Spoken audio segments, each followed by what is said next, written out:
After both Zack Snyder himself, his cast, and most importantly the fans had spent years championing the release of the Snyder Cut.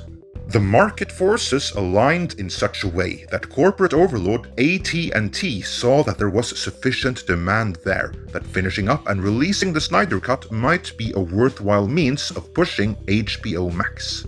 Soon after that announcement was made, however, David Ayer took advantage of the opportunity and instantly started pushing the Ayer Cut of Suicide Squad. Something he really hadn't spoken too much about before.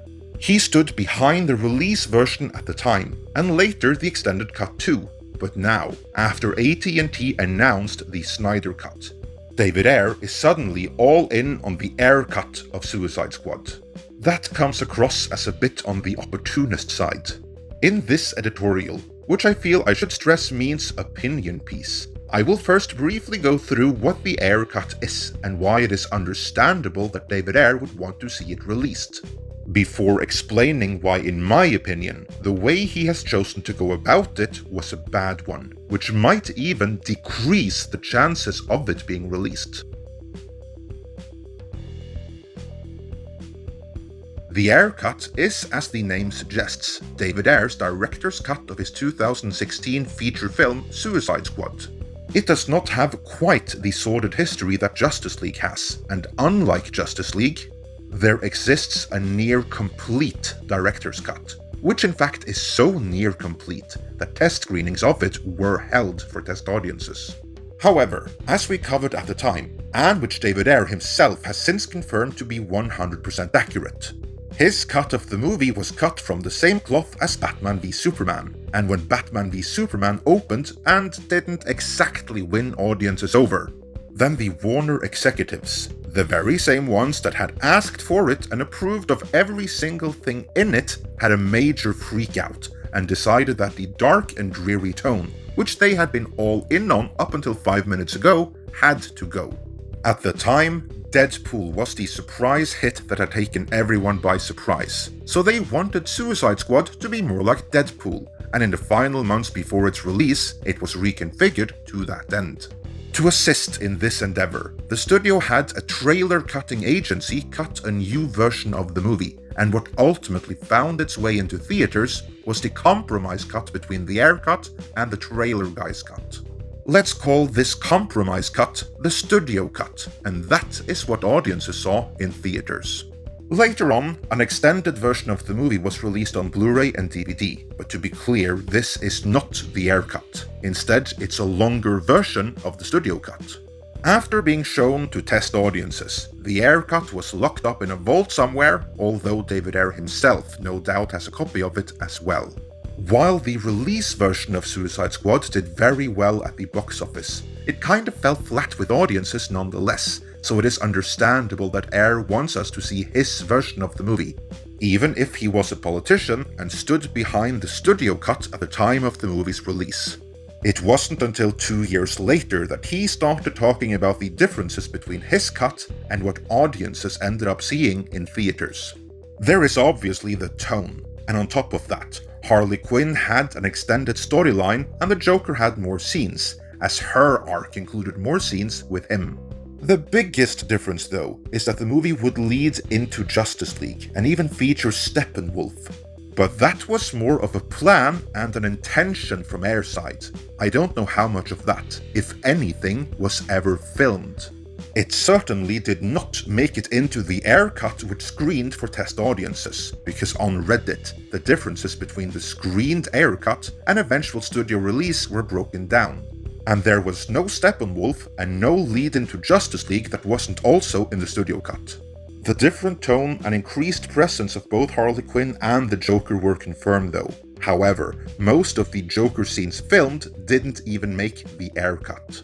After the fact, David Ayer has said that he lost sleep over not making the Joker the main villain, which he admitted had been the wrong move, and the Ayer Cut will not fix that. But it will at the very least be more tonally consistent with both Batman v Superman and the eventual Snyder Cut of Justice League. Personally, I sold all stock in David Ayer as a filmmaker after Bright, which in my humble opinion was utter garbage. worse by far than even the theatrical cut of Suicide Squad. So even if it may be more tonally consistent, I don't think the Ayer cut will ultimately make for a better movie. Even so, I do think it should be released, and clearly, so does David Ayer.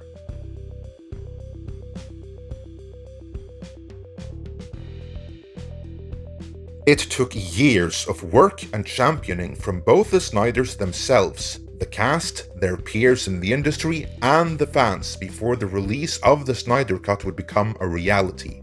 And it should be noted that both the Snyders themselves and other key players knew about it happening for months already, but they all kept quiet about it, for both business and marketing purposes. Still, there are many who were upset about the Snyder Cut being released in the first place. Many, both within the industry and the surrounding media complex, would rather see the Snyder Cut buried forever, as I covered in the previous video on the subject. There are multiple reasons for this, but the recurring one is that the fans, in their view, are horrible and should not be catered to. Now that the plight of the fans has been vindicated, the recurring worry was that they would be insufferable, demanding alternative cuts for everything under the sun. It's funny though, I don't think that any of these pundits brought up that filmmakers might be insufferable too, because that's kinda what happened. Paul Feig brought up that 3.5-hour Ayer cut, and I think he was only half joking. But the one really trying to capitalize on the Snyder Cut announcement is David Ayer, who has been championing his Ayer Cut relentlessly on social media this last week. While I do support the release of the Ayer Cut, I do think this conduct is very unbecoming. What David Ayer, in my opinion, should have done would have been to politely dismiss any questions about an Ayer Cut as, "That would have been nice, and thanks for the interest, but I am content with the 2 cuts already out there and I'm working on another project," or something along those lines. And while he said that in public, behind closed doors, he and his representatives should have demanded a meeting with the powers that be at AT&T, and then screened the Ayer Cut for them. Then they should argue to them what kind of goodwill a surprise Ayer Cut announcement would buy AT&T.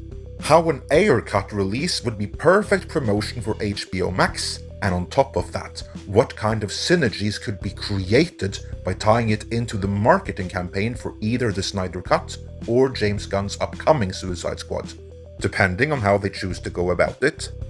And finally, they could argue how little doing all of this would cost, because unlike the Snyder Cut, the Ayer Cut is practically ready to go.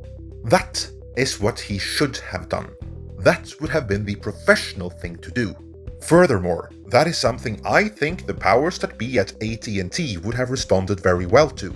Because if Ayer had done as I just suggested, he would in fact have delivered a business proposal for them that would have made fiscal sense, and been all the more potent in light of HBO Max's somewhat disappointing launch. Alas, that is not what Ayer did. What Ayer did was to take to social media, and in not so many words, say that since Snyder got his cut, he wanted his. Even if the circumstances behind the two, and the demand for each, to put it mildly, were drastically different. To counter this, he seemingly tried inciting the fans to act exactly the way the entirety of the entertainment media complex feared that they would. And you know what? While I do support the release of the Ayer Cut, I can see why they would think fans responding to AT&T pouring upwards of 80 million into finishing and releasing the Snyder Cut by instantly demanding the Ayer Cut might come across as a tad unappreciative. There is a time and a place for everything, and days after the announcement of the Snyder Cut and the world learning the true cost of it is not the time to shift the focus to the Ayer Cut. In trying to force this, Ayer himself has put both the fans and the studio in an impossible situation. Let's begin with the fans. Demanding an Ayer Cut so soon after the announcement, not release, but announcement of the Snyder Cut, is not a good look. More than that, it steals the thunder from the Snyder Cut announcement.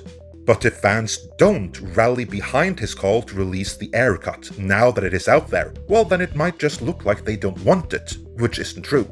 So by saying what he does, he kind of forces fans to rally behind him and the Ayer Cut. At the same time, if and when AT&T does announce that the Ayer Cut is coming, then they won't get a PR win out of it. Ayer took that from them. You see, if AT&T were to announce an Ayer Cut release now, fans will expect it and therefore not appreciate it as much, while the industry will accuse them of having caved in to fan demands, because now fans are demanding it. There are rumors. I don't know how reliable they are, but there are rumors that talks of an Ayer Cut release are in progress.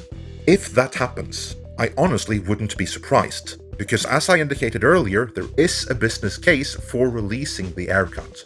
There's a big upside there, and it wouldn't have to cost that much. But David Ayer has single-handedly made that upside smaller, and if the Ayer Cut is released in the end, it won't be because of Ayer promoting it on social media, but in spite of that. In my opinion, Ayer's conduct in this regard has been both unprofessional as well as disloyal to his fellow filmmaker Zack Snyder. I do support releasing the Ayer Cut, but I do not think this was the way to go about it. Do you think Ayer went about this the right way, and do you even want to see the Ayer Cut in the first place? Let me know in the comments.